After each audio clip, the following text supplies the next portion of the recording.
जय माता दी दोस्तों, माँ ब्रह्मचारिणी की कृपा से आपका जीवन सुख समृद्धि से भर जाए, आपको मानसिक शांति और आत्मबल प्राप्त हो और आपके परिवार में माता रानी की कृपा सदा बनी रहे। आप सभी को नवरात्र के दूसरे दिन की हार्दिक शुभकामनाएं। आज सुनिए माँ ब्रह्मचारिणी की कथा। ब्रह्मचारिणी का अर्थ होता है तप का आचरण करने वाली देवी। ब्रह्मचारिणी की पूजा करने वाले भक्त को अपने हर काम में सफलता प्राप्त होती है, वे हर कार्य में विजय होते हैं। माँ ने अपने इस स्वरूप में सफेद वस्त्र धारण किए हुए हैं। माँ की दो भुजाएं में से दाहिनी भुजा में जप माला और बाई भुजा में कमंडल है। इनकी पूजा करने से भक्त के अंदर जप और तप की शक्ति बढ़ती है। माँ ब्रह्मचारिणी अपने भक्तों को संदेश देती है कि परिश्रम से ही सफलता प्राप्त की जा सकती है। भगवान शिव को पति रूप में प्राप्त करने के लिए माँ ब्रह्मचारिणी ने अत्यंत कठिन तप किया था। शिव पुराण में वर्णन मिलता है कि श्री ब्रह्मा जी ने आदेश अनुसार भगवान शंकर को पति रूप में प्राप्त करने के लिए देवी पार्वती ने कठिन तप किया था। ब्रह्मा जी के आदेश के बाद महर्षि नारद जी ने देवी पार्वती को पंचाक्षर मंत्र यानी ओम नमः शिवाय की दीक्षा दी। दीक्षा लेकर देवी पार्वती अपनी सखियों के साथ तपोवन में जाकर कठिन तपस्या में लीन रहने लगी। उनकी कठिन तपस्या का वर्णन शिव पुराण में मिलता है।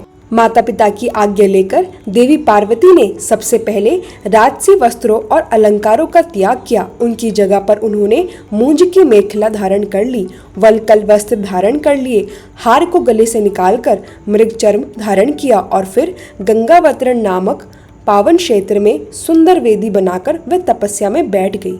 अपने मन और सभी इंद्रियों का निग्रह कर सभी इंद्रियों को वश में करके देवी पार्वती तप में लीन हो गई। ग्रीष्म काल में वे अपने चारों ओर अग्नि जलाकर बीच में बैठ गई और ऊपर से सूर्य के प्रचंड ताप को सहन करती हुई तपस्या करती रही।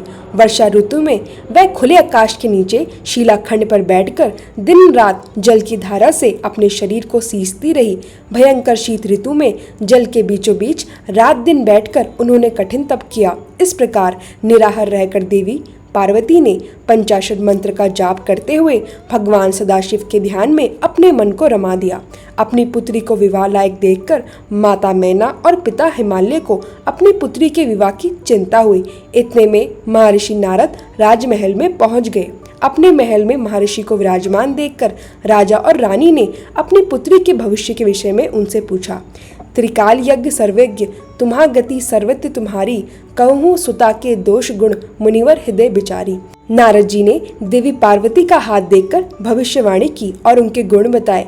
सब लक्षण संपन्न कुमारी, होई संतत पिए ही पिहारी, सदा अचल ही कर अभियाता, यही तेजस पही पीतु माता। राजा हिमालय ने प्रश्न में बेटी के अवगुण पहले पूछे थे, किंतु देवर्षि नारद ने पहले पार्वती जी के गुणों का बखान किया। नारद जी चतुर और मनोवैज्ञानिक वक्ता हैं। वह सबके मन की बात पढ़ लेते हैं, इसलिए देवी पार्वती के माता पिता से उन्होंने उनके दिव्य गुणों की चर्चा की। लेकिन जब देवी पार्वती के पिता ने पूछा कि हे देवर्षि, मेरी पुत्री में अगर कोई दोष हो तो वह भी बताइए, तब देवर्षि नारद बोले, सुनहु जे अब अवगुण दई चारी, जोगी जटल अकाल मन नगन, अमंगल वे अस्वामी ही कहा मिलही, परिहस्त असी रेख। अर्थात पार्वती पुत्री तो सद्गुण संपन्न है, किंतु इनके पति जटाजूटधारी, दिगंबर और अमंगल वेश वाले होंगे। नारद जी के मुख से यह सुनकर माता पिता दुखी हो, परंतु पार्वती जी को बड़ी प्रसन्नता हुई, क्योंकि यही स्वरूप भगवान शंकर का है। जो विवाह शंकर सन होई, दोष गुण सब कहे सब कोई। नारद जी ने पार्वती जी के माता पिता को बहुत समझाया कि जिन दोषों का वर्णन मैंने किया है वह सभी शंकर जी में है, और अगर पार्वती जी का विवाह भगवान शंकर से कर दिया गया तो यह दोष भी गुण में बदल जाएंगे। समरथ कह नहीं दोष गुसाई, रवि पावक सुर सरी की नाई। अंत में नारद जी ने माता पिता से यह तक कह दिया कि शिवजी को छोड़कर संसार में आपकी पुत्री के लिए कोई दूसरा वर है ही नहीं, किंतु आशुतोष होने पर भी शंकर जी दुरारा है, यानी कि शिवजी कठोर उपासना से प्रसन्न होते हैं। उनको प्राप्त करने का एक ही उपाय है, पार्वती जी वन में जाकर कठिन तपस्या में लीन हो जाए। तब देवर्षि नारद की प्रेरणा से अपने माता पिता की आज्ञा लेकर देवी पार्वती हिमालय के गहन वन में तपस्या करने के लिए चली गई। पार्वती जी के तप में हद से अधिक भगवान शिव को प्राप्त करने का अनुराग है, इसलिए शिव जी के चरणों का ध्यान करते हुए उन्होंने सभी प्रकार के सुखों का त्याग कर दिया। भगवान शंकर के चरण कमलों में नित्य नूतन अनुराग होने के कारण अब तो उन्हें अपने शरीर की भी शुद्धि नहीं रही। उन्होंने तन और मन से पूरी तरह अपने आप को तपस्या में लीन कर लिया। 1000 वर्ष तक मूल और फल का और 100 वर्ष तक उन्होंने केवल शाक का आहार किया। कुछ दिन तक उन्होंने केवल पानी और हवा का सेवन किया और कुछ दिन के बाद इन्हें भी त्याग कर कठिन उपवास किया। फिर उन्होंने वृक्ष से घिरी हुई बेल की सूखी पत्तियां खाकर 3000 वर्ष बिताए। जब देवी पार्वती ने सूखी पत्तियां भी खाना बंद कर दिया तब उनका नाम पड़ गया अपर्णा। तभी देवी पार्वती की इस कठिन तपस्या को देखकर आकाशवाणी हुई कि हे देवी पार्वती, तुम्हारे मनोरथ पूर्ण हो गए हैं। अब तुम हठ और तप छोड़कर अपने घर चली जाओ। भगवान शंकर तुमसे मिलने जल्दी आएंगे। इसके बाद एक दिन भगवान शिव ने देवी की तपस्या से प्रसन्न होकर उन्हें दर्शन दिए और उन्हें अपनी पत्नी के रूप में स्वीकार करने का वचन भी दिया। कठिन तपस्या में लीन होने के कारण और सभी प्रकार के सांसारिक सुखों का त्याग करने के कारण माँ के इस रूप की पूजा होती है। माँ ब्रह्मचारिणी की पूजा करने से सभी प्रकार के सुख समृद्धि की प्राप्ति होने के साथ ही सारे मनोरथ भी पूर्ण हो जाते हैं। प्रेम से बोलिए ब्रह्मचारिणी माता की जय। प्रिय श्रोताओं, आप सुनिए श्री महिषासुर मर्दिनी स्तोत्र का हिंदी अनुवाद।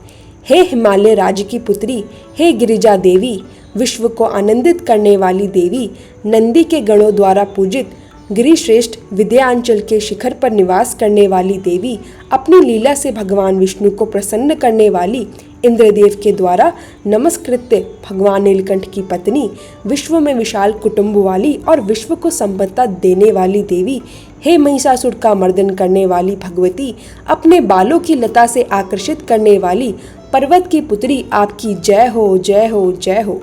देवों को वरदान देने वाली, दूधरा और दुर्मुख असुरों को मारने वाली और स्वयं में ही हर्षित रहने वाली, तीनों लोकों का पोषण करने वाली, शंकर जी को संतुष्ट करने वाली, पापों को हरने वाली और घोर गजरना करने वाली, दानवों पर क्रोध करने वाली, अहंकारों को घमंड को सुखा देने वाली, समुद्र की पुत्री, हे महिषासुर का मर्दन करने वाली, अपने बालों की लता से आकर्षित करने वाली पर्वत की पुत्री, आपकी जय हो जय हो जय हो।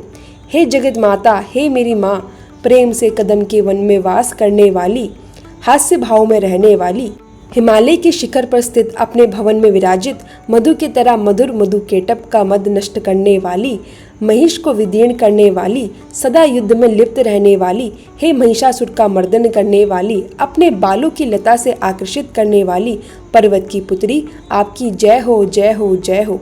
शत्रुओं के हाथियों की सूंड काटने वाली और उनके 100 टुकड़े करने वाली, जिनका सिंह शत्रुओं के हाथियों के सर अलग अलग टुकड़े कर देता है, अपनी भुजाओं के अस्त्रों से चंड और मुंड के शीश काटने वाली, हे महिषासुर का मर्दन करने वाली और अपने बालों की लता से आकर्षित करने वाली पर्वत की पुत्री, आपकी जय हो जय हो जय हो। रण में मदोमद शत्रुओं का वध करने वाली, अजर अविनाशी शक्तियां धारण करने वाली, प्रमितनाथ अर्थात शिव जी की चतुराई जानकर उन्हें अपना दूत बनाने वाली, दुर्मति और बुरे विचार वाले दानव के दूत के प्रस्ताव का अंत करने वाली, हे महिषासुर का मर्दन करने वाली, अपने बालों की लता से आकर्षित करने वाली पर्वत की पुत्री, आपकी जय हो जय हो जय हो। शरणागत शत्रुओं की पत्नियों के आग्रह पर उन्हें अभेदान देने वाली, तीनों लोकों को पीड़ित करने वाले दैत्यों पर प्रहार करने योग्य त्रिशूल धारण करने वाली, देवताओं की दुदंबी से दुमदुम की ध्वनि को सभी दिशाओं में व्याप्त करने वाली, हे महिषासुर का मर्दन करने वाली, अपने बालों की लता से आकर्षित करने वाली पर्वत की पुत्री, आपकी जय हो जय हो जय हो। मात्र अपनी हुंकार से धूम्रलोचन राक्षस को ध्रुम अर्थात धुएं के समान भस्म करने वाली, युद्ध में कुपित रक्त बीज के रक्त से उत्पन्न अन्य रक्त बीजों का रक्त पीने वाली, शुंभ और निशुंभ दैत्यों की बलि से शिवजी और भूत प्रेतों को तप्त करने वाली, हे महिषासुर का मर्दन करने वाली, अपने बालों की लता से आकर्षित करने वाली पर्वत की पुत्री, आपकी जय हो जय हो जय हो। युद्ध भूमि में जिनके हाथों के कंगन धनुष के समान चमकते हैं, जिनके सोने के तीर शत्रुओं को विदीर्ण करके लाल हो जाते हैं और उनकी चीखें निकालते हैं, चारों प्रकार की सेनाओं, हाथी घोड़ा पैदल रथ का संगार करने वाली, अनेक प्रकार की ध्वनि करने वालों बटकों को उत्पन्न करने वाली, महिषासुर का मर्दन करने वाली, अपने बालों की लता से आकर्षित करने वाली पर्वत की पुत्री, आपकी जय हो जय हो जय हो। देवांगना के तथा थई आदि शब्द से युक्त भावमय नृत्य में मग्न रहने वाली, कुकुत अडीज गीतों को सुनने में लीन, मृदंग की धुधुक धीमी धीमी आदि गंभीर ध्वनि सुनने में लिप्त रहने वाली, हे महिषासुर का मर्दन करने वाली, अपने बालों की लता से आकर्षित करने वाली पर्वत की पुत्री, आपकी जय हो जय हो जय हो। जय जयकार करने और स्तुति करने वाले समस्त विश्व के द्वार नमस्कृत्य अपने निपुण के झंझन और झिमझिम शब्दों से भूतपति महादेव को मोहित करने वाली, नटी नाटों के नायक अर्धनेश्वर के नृत्य में सुशोभित नाट्य में तल्लीन रहने वाली, हे महिषासुर का मर्दन करने वाली, अपने बालों की लता से आकर्षित करने वाली पर्वत की पुत्री, आपकी जय हो जय हो जय हो। आकर्षक कांति के साथ अति सुंदर मन से युक्त और रात्रि के आश्रय अर्थात चंद्रदेव की आभा को अपने चेहरे की सुंदरता से फीका करने वाली, काले भंवरों के समान सुंदर नेत्रों वाली, हे महिषासुर का मर्दन करने वाली, अपने बालों की लता से आकर्षित करने वाली पर्वत की पुत्री, आपकी जय हो जय हो जय हो। महायोद्धाओं से युद्ध में चमेली के पुष्पों की तरह कोमल स्त्रियों के साथ रहने वाली तथा चमेली की लताओं की तरह कोमल भील स्त्रियों से जो झिंगुर के सूंड की तरह घिरी हुई है, चेहरे पर उल्लास से उत्पन्न उषा काल के सूर्य और खिले हुए लाल पुष्प के समान मुस्काने वाली, हे महिषासुर का मर्दन करने वाली, अपने बालों की लता से आकर्षित करने वाली पर्वत की पुत्री, आपकी जय हो जय हो जय हो। जिसके कानों से लगातार मद बहता रहता है, उस हाथी के समान उत्तेजित, हे गजेश्वरी, तीनों लोकों के आभूषण रूप सौंदर्य शक्ति और कलाओं से सुशोभित, हे राजपुत्र सुंदर मुस्कान वाली, स्त्रियों को पाने के लिए मन में मोह उत्पन्न करने वाली, मनमत की पुत्री के समान, हे महिषासुर का मर्दन करने वाली, अपने बालों की लता से आकर्षित करने वाली पर्वत की पुत्री, आपकी जय हो जय हो जय हो।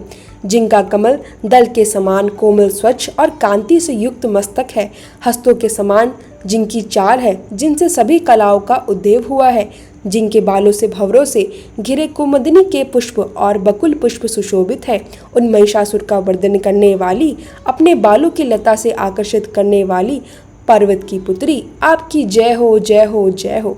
जिनके हाथों की मुरली से बहने वाली ध्वनि से कोयल की आवाज भी लज्जित हो जाती है, जो खिले हुए फूलों से रंगीन पर्वतों में विचड़ी हुई पुलिन जनजाति की स्त्रियों के साथ मनोहर गीत गाती है, जो सद्गुणों से संपन्न शबरी जाति की स्त्रियों के साथ खेलती है, उन महिषासुर का मर्दन करने वाली, अपने बालों की लता से आकर्षित करने वाली पर्वत की पुत्री, आपकी जय हो जय हो जय हो। जिनकी चमक से चंद्रमा की रोशनी फीकी पड़ जाए, ऐसे सुंदर रेशम के वस्त्रों से जिनका कमर सुशोभित है, देवताओं और असुरों के सर झुकाने पर उनके मुकुट की मणियों से जिनके पैरों के नाखून चंद्रमा की तरह चमकते हैं, और जैसे सोने के पर्वत हर विजय पाकर कोई हाथी मदोमत हो जाता है, वैसे ही देवी के उरोज कलश की तरह प्रतीत होते हैं, ऐसी है महिषासुर का वध करने वाली, अपने बालों की लता से आकर्षित करने वाली पर्वत की पुत्री, आपकी जय हो जय हो जय हो।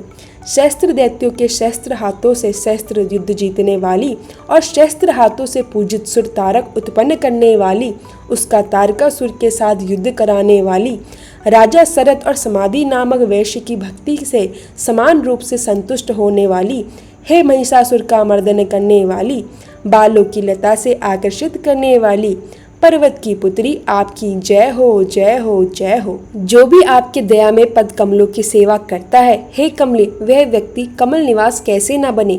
हे शिवे, आपके पद कमल ही परम पद है, उनका ध्यान करने पर भी परम पद मैं कैसे नहीं पाऊंगा। हे महिषासुर का मर्दन करने वाली, बालों की लता से आकर्षित करने वाली पर्वत की पुत्री, आपकी जय हो जय हो जय हो। सोने के समान चमकते हुए नदी के जल से जो आपके रंग भवन में छिड़काव करेगा, वह इंद्राणी के वृक्ष में अलांगीन होने वाले इंद्र समान सुखा।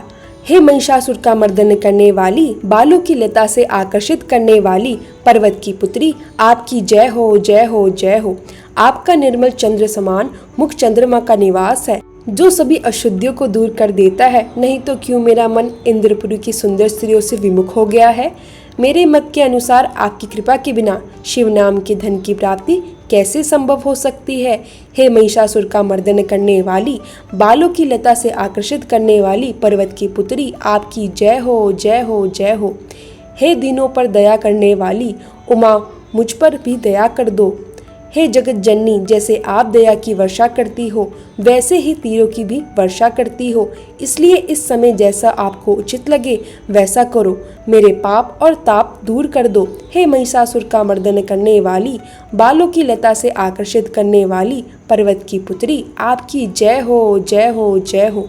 प्रिय भक्तजनों, अब हम सभी मिलकर माता रानी से क्षमा याचना करते हैं ताकि हमारे द्वारा हुई किसी भी गलती के लिए माता रानी हमें क्षमा कर सके। हे परमेश्वरी, मेरे द्वारा रात दिन सहस्त्र अपराध होते रहते हैं, अतः आप मुझे अपनी सेवक समझकर कृपया पूर्वक उन अपराधों को क्षमा करो। ना तो मैं आवाहन करना जानती हूँ, न विसर्जन करना जानती हूँ और ना ही पूजा करना जानती हूँ।